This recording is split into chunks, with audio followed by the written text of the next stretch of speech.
Depois da morte e ressurreição de Cristo, e antes que Cristo fosse assunto aos céus, ele ordenou seus discípulos para que pregassem o evangelho não só em Jerusalém, como em toda a Judéia e Samaria, e até os confins da terra. Atos 1, verso 8. Embora no início houve um pouco de resistência por parte dos discípulos, o fato é que depois da morte dos apóstolos, o cristianismo já havia se espalhado por todo o Império Romano, e com ele uma onda de perseguições que marcou os 3 primeiros séculos da Igreja. Muitos cristãos foram mortos das formas mais terríveis. Uns foram lançados no Coliseu Romano para serem comidos pelos leões, outros foram queimados vivos, degolados, crucificados, mortos à espada, pelo simples fato de amarem e servirem a Jesus. Neste período, algo extraordinário acontecia. Quanto mais a igreja era perseguida, mais ela crescia. Este período ficou marcado pela famosa frase de Tertuliano que dizia: "O sangue dos mártires é a semente dos cristãos." Foram 3 séculos de muito sofrimento, mas algo estava prestes a acontecer, algo que mudaria os rumos da igreja. O imperador Constantino, depois de uma suposta conversão, encerra esta onda de perseguição ao cristianismo, quando promulgou o Édito de Milão no ano 313, garantindo aos cristãos liberdade de culto. Este acontecimento trouxe pontos positivos e negativos para a igreja. Se por um lado os cristãos não mais seriam perseguidos e mortos, não mais teriam que se esconder nas cavernas e catacumbas de Roma para prestarem culto a Deus, não mais teriam seus bens confiscados.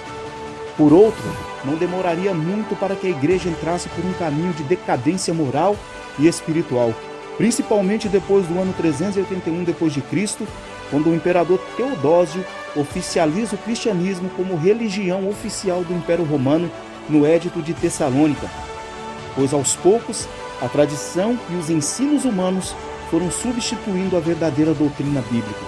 Foram cerca de 1000 anos de distanciamento dos princípios bíblicos.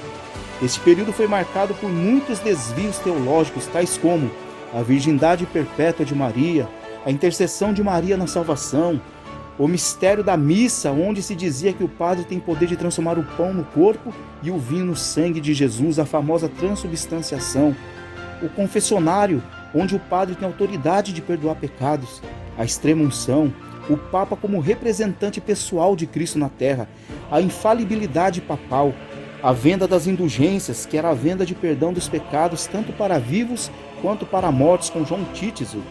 A venda das indulgências foi o estopim que desencadeou na reforma protestante do século XVI com Martinho Lutero. Todas essas heresias foi o resultado da má interpretação bíblica. Muitos textos bíblicos mal interpretados foram usados como pretexto para defender essas falsas doutrinas. Como diz aquela velha frase, texto sem contexto vira pretexto. E nos dias atuais, como a igreja tem lidado com a interpretação bíblica?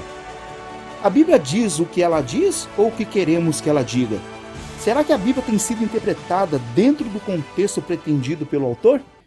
Fala pessoal, graça e paz a todos, tudo bem com vocês? Estamos aqui, Família R, para mais um vídeo do nosso canal Aprendendo a Bíblia em Família. Eu sou Alexandre Ribeiro, estou aqui com o Vitor, com a Camila e com a Giovana. E no vídeo de hoje nós vamos pegar algumas passagens bíblicas que é muito conhecida, muito lida nas igrejas, e vamos ver se a interpretação que geralmente é dada está correta, se está dentro do contexto bíblico. Se estiver correta, diremos que é contexto. Se estiver errada, diremos que é pretexto. Tá bom? Então participe conosco também. Já aproveita, deixa aquele like. Se você ainda não é inscrito, se inscreva no nosso canal, deixa aí os comentários, tá bom? Já se inscreveu? Já deixou o like? Então, bora pro vídeo.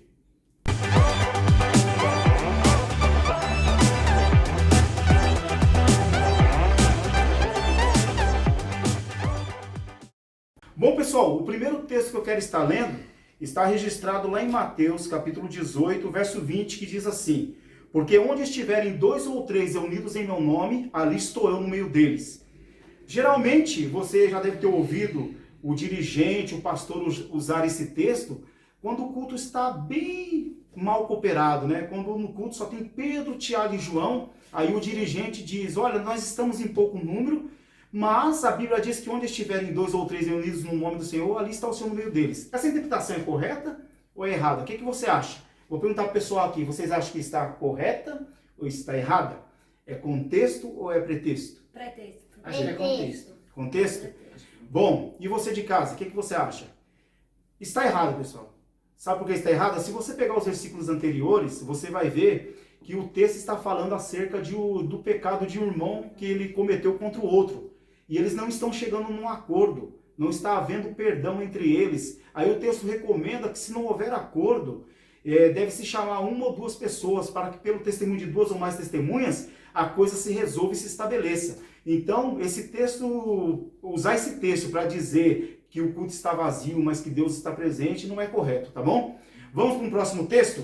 Bom, pessoal, o próximo texto que nós vamos ler está registrado em João capítulo 5 e o versículo 39, que diz assim: examinai as escrituras, porque vós cuidais ter nelas a vida eterna, e são elas mesmas que testificam de mim. Eu já ouvi muito, na igreja, alguém, para incentivar os irmãos a lerem a Bíblia, dizendo: examinai as escrituras, está lá na Bíblia, foi o próprio Jesus que ordenou em João 5,39, você deve examinar as escrituras para ter vida eterna. E o que vocês acham? Essa interpretação é correta? Está dentro do contexto ou é pretexto? Acho que é contexto. Contexto, está correto? É fato que todo cristão deve ser incentivado a examinar as escrituras. Agora, será que esse texto está dizendo isso? Olha que coisa interessante. Na língua portuguesa, uma letrinha faz toda a diferença. Você percebe pelo texto aqui que o verso 39 está escrito assim: examinais, está no plural, tem um S, não está examinai a escritura. Então aqui não é uma ordem do Senhor para examinar as escrituras. Na verdade, ele está fazendo uma crítica, uma constatação de que os judeus, que se diziam estudiosos da Bíblia, eles estavam examinando as escrituras porque cuidavam ter nelas a vida eterna, até aí tudo bem. Só que as escrituras testificavam de Jesus e eles não conseguiam ver Jesus nas escrituras. Eles liam, eles examinavam, porém eles não acreditavam que Cristo era o Messias prometido nas escrituras. Embora eles liam todo o Antigo Testamento, a lei, os escritos do Antigo Testamento, o que Moisés havia escrito, eles não perceberam que Moisés havia escrito de Cristo, de Jesus, que os textos posteriores vão dizer. Então aqui não é uma ordem do Senhor para examinar as escrituras, mas é uma crítica do Senhor contra os judeus, que examinavam, mas que não estavam percebendo Cristo nas escrituras, tá bom? Vamos para um próximo texto. Bom, pessoal, agora o próximo texto que nós vamos ler está registrado em 2 aos Coríntios, segunda carta de Paulo aos Coríntios, capítulo 3, e o verso 6, que diz assim: o qual nos habilitou para sermos ministros de uma nova aliança, não da letra, mas do Espírito, porque a letra mata, mas o Espírito vivifica. O que vocês entendem nesse versículo? Dizer que a letra mata é contra aqueles que estudam demais a Bíblia, né? Quem de vocês já não ouviu? Ou não conhece alguém que começou a fazer teologia, começou a estudar demais e se tornou uma pessoa seca, uma pessoa incrédula? Qual é a interpretação correta deste texto? Será que é isso mesmo? Está dizendo contra o estudo demasiado da Escritura? Vocês acham que é isso que o texto está dizendo?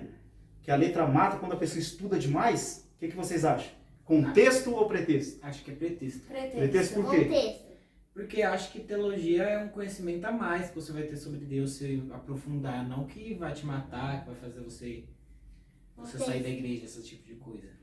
Bom, pessoal, é fato que pessoas que estudam demais, a gente conhece muita gente que começou a estudar demais a Bíblia e se tornou pessoa seca, incrédula, que não crê, deixa de crer em muitas coisas, né? Em contrapartida, tem um outro grupo de pessoas que abominam o estudo, dizem que estudar é pecado, que não querem estudar e só querem buscar. Então essas pessoas a gente percebe que por mais que elas são pessoas que buscam, que oram, mas que não têm o mínimo de conhecimento bíblico, né? Essas pessoas correm um sério risco de entrar por um caminho de superstição religiosa, de misticismo religioso. Então perceba que tanto de um lado quanto do outro, o extremo é pecado. A Bíblia não faz separação entre conhecimento e vida cheia do Espírito. O Novo Testamento diz que as duas coisas têm que andar juntas, tanto o conhecimento quanto a vida cheia do Espírito. Mas não é isso que o texto está dizendo. Paulo aqui não está falando contra o estudo ou a favor do estudo. Paulo está fazendo uma comparação entre a antiga aliança, a lei do Antigo Testamento e a nova aliança em Cristo Jesus. O problema é que os judeus se apegaram tanto à letra da lei que eles não perceberam que era de Cristo que a lei falava, eles não conseguiam ver, eles achavam que só a observância da lei ao pé da letra já era o suficiente para salvar. E Paulo ele contesta dizendo que a salvação é só em Cristo Jesus, que o papel da lei era mostrar que o homem estava perdido, que o homem havia pecado e prevaricado contra Deus e que ele não tinha poder para se salvar. E então ele apresenta agora a nova aliança em Cristo Jesus, que é o remédio, que é a solução para o pecado do homem. Então é este contraste que Paulo fala, que Paulo faz aqui, entre a antiga aliança e a nova aliança, tá bom? Vamos para o nosso último versículo do vídeo de hoje. Bom, pessoal, agora nós vamos para o nosso último texto do vídeo de hoje, que está registrado lá em João, capítulo 14, a partir do verso 28, ou verso 28, né? Vou ler só o verso 28, que diz assim: Ouviste que eu vos disse, vou e volto para junto de vós. Se me amasseis, alegrar-vos-ieis de que eu vá para o Pai, pois o Pai é maior do que eu. O Pai é maior do que eu. O que vocês acham dessa afirmação? Então dizer que Jesus é igual a Deus está errado, porque ele mesmo afirmou aqui que o Pai é maior do que ele. Isso é contexto? Afirmar que Jesus é inferior, é menor que o Pai, é contexto ou é pretexto? Pretexto. Pretexto? Por quê? Porque eu acho que Jesus e Deus é a mesma pessoa. Você acha ou você tem certeza? Tenho certeza, né? Que Deus está no mesmo nível. Jesus está no mesmo nível de Deus, que os dois são iguais. Mas o texto aqui está claro que o próprio Jesus disse, o Pai é maior do que eu. Como vamos entender este texto? Uma coisa que nós precisamos, e você de casa, o que você acha? Esse texto é muito sério, pessoal, porque por causa da má interpretação deste texto, desde os primeiros séculos, surgiram muitas seitas heréticas alegando que Cristo não era divino. O que nós precisamos entender é que quando Cristo esteve aqui, ele era uma pessoa com duas naturezas, a natureza divina e a natureza humana. Então, quando Cristo assumiu a natureza humana, ele se esvaziou, é o que está registrado em Filipenses 2, a partir do verso 5. Ele não teve por usurpação ser igual a Deus, mas aniquilou-se a si mesmo, tomando a forma de servo. E pela paixão da cruz, ele se fez inferior ao Pai.